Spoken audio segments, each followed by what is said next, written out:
Hi, I just got back from watching Oppenheimer and I was so looking forward to this movie. I'm a huge nuclear history buff. I've got signed copy of John Custer Mullen's Atom Bombs. I've been a Richard Rhodes fanboy for like 35 years, right? I really love this stuff. I was so looking forward to this movie. Unfortunately, I came away disappointed and frustrated at the experience. And it's not because the visuals weren't fantastic, it was spectacular visuals. And not because the cast wasn't any good. It was absolutely fantastically cast and acted. It was terrific. And not because of the lack of any visual effects in this movie. That was beautiful. It was all shot in camera. There's not a single special effects take in this entire movie. That's what I'm told, and that's brilliant.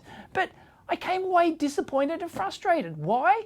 It's because the trailer that I watched, the Oppenheimer trailer, is essentially clickbait. It's watch bait. It's not what I was expecting. It was totally different. Because if you watch the trailer, you get all spectacular visuals of, you know, the Trinity Tower, of the tests, of the labs, and all sorts of things. Like, you get the feel that this movie is at least somewhat going to be about the development of the atomic bomb and the scientists at the Los Alamos facility and the Manhattan Project. Essentially, the Manhattan Project is about science and engineering. And as an engineering guy, this is what I wanted to see, at least some of it. Now, I know it's called Oppenheimer, and it's about, essentially, it would be focused on Oppenheimer. And that's fine. I had no problem with that. But unfortunately, you sadly get any of this during the movie. It is not what this movie is about. If you go in expecting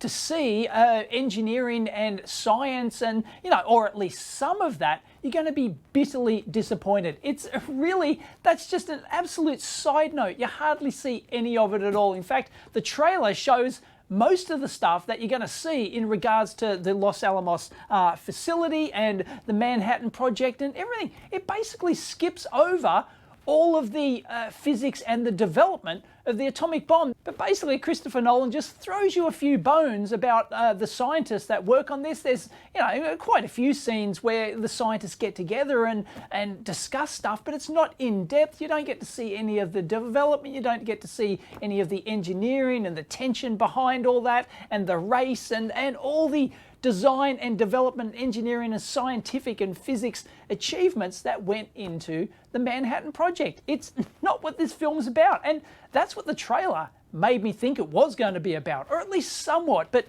no, you get hardly anything. And I was so disappointed in that.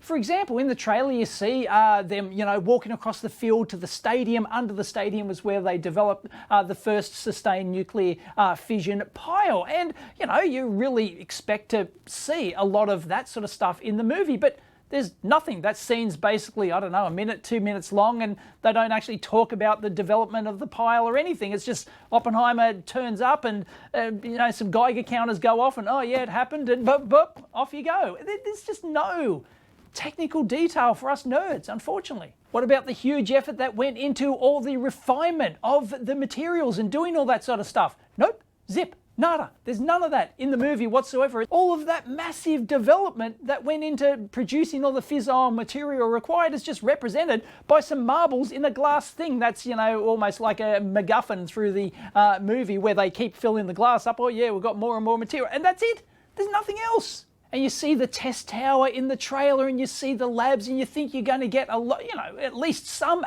sort of action in regards to that and the testing and the setup and the development of the systems and all sorts of things to actually test this bomb. And no, you just get a couple of quick scenes where they're testing the practical testing of the implosion explosives, and that's about it. Well, there's nothing about the life of, you know, like working at the Los Alamos facility, the interaction between the various scientists and just the engineering of physics. There's just none of this. So there's basically nothing for technical-minded people in this movie at all. And especially for nuclear history buffs like myself. There's just, you just come away, no, this is not the movie for you if that's what you're after. Yeah, I know, it's in the name, Oppenheimer, okay? It's going to be, what did I expect? Silly Dave, duh, I expected, engineering and physics and everything else. It was obviously, Dave, you dummy, it was going to be about Oppenheimer, and it was going to be a character film about him and his issues and his background and past in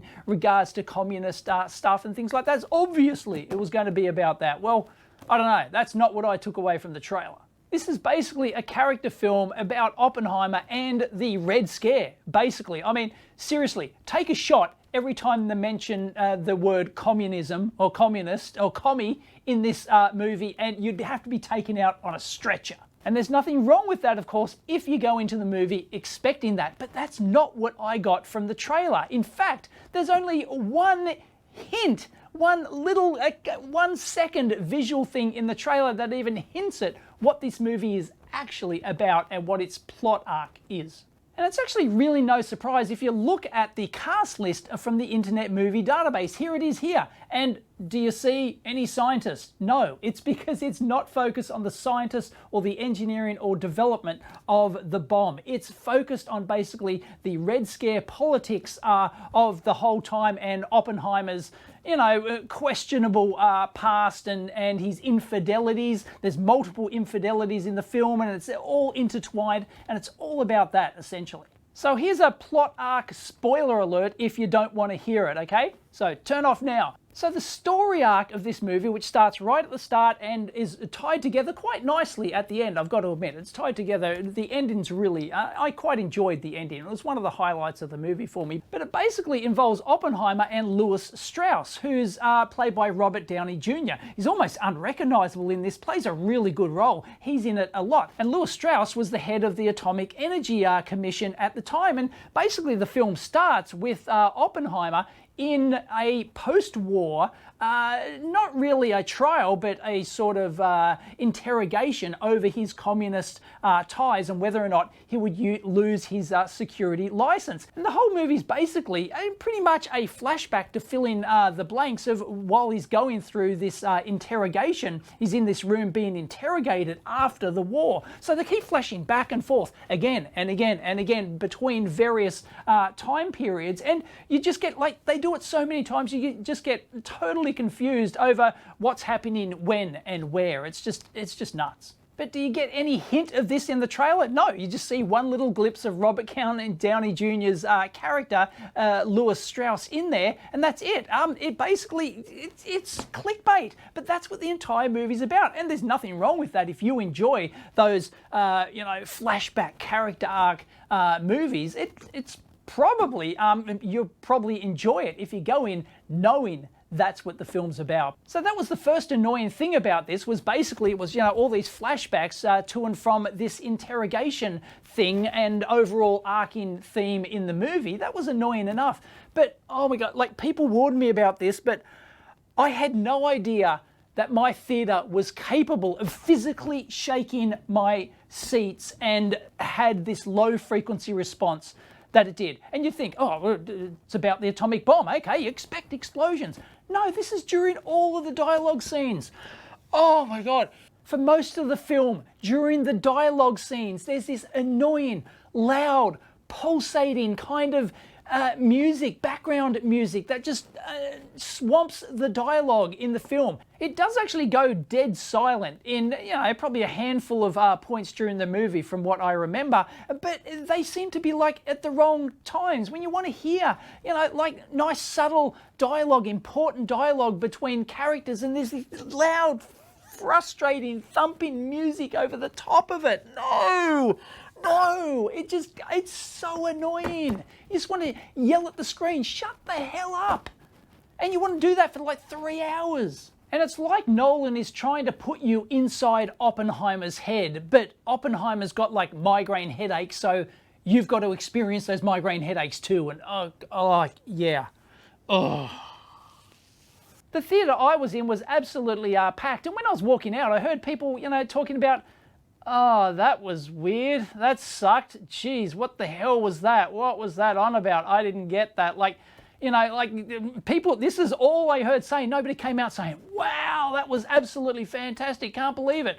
But look, it's not all negative. There are like lots of scenes in this movie that I actually really enjoyed. One with Truman in the Oval Office was excellent. And the way they sort of like integrate the dangers and talk about the dangers of nuclear weapons and like the Cold War and everything else, that was done really well. So there's lots of like really interesting stuff that they actually do in this film, but like engineering and science is not one of them. And Cillian Murphy just nails Oppenheimer, and Matt Damon is like really good as General Groves. But I wanted more Groves in this movie. I wanted, to see him like hurting the engineers and scientists more and stuff like that. But unfortunately, we don't get it. But all the cast is like really good. Robert Downey Jr. is really good, but like you don't know that he's part of the pivotal story arc.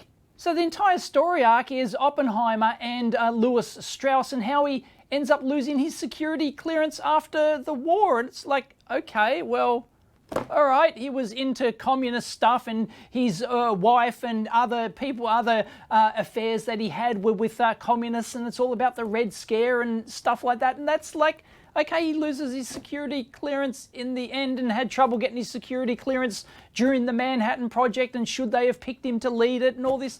Yeah, okay, great, if that's what they advertised the movie was about. But you don't get any of that from the trailer. So how are you supposed to know? Well, I guess you know now.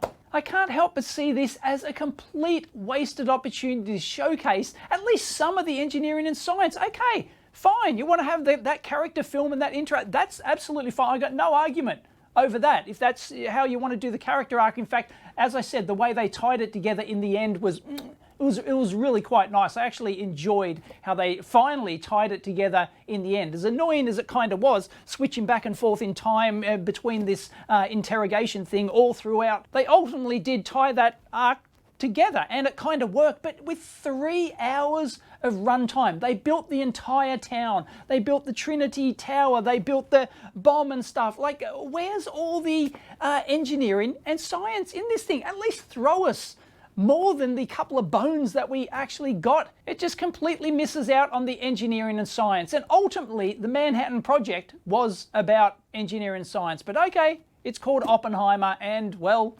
yeah, it's about Oppenheimer. So yeah, sorry I'm a Debbie Downer on this movie, but I just found it annoying and frustrating. And like for 3 hours of runtime, I just think they could have showcased the science and engineering, at least to some extent. So much stuff is just totally missed. I would have liked to have seen more interaction with the scientists and the physics involved and the engineering of building the thing and testing the thing, but it's almost like that's just incidental to the entire story. I'm struggling to give this one like even 5 out of 10. Look, if you want to give it, everyone's gushing about this thing and giving it, 9, 10 out of 10. It's got 95% on the 98% on the tomato meter or whatever. And if that's what you like in a character film, fine. But I was just annoyed and frustrated. No, I probably got to give it a thumbs down.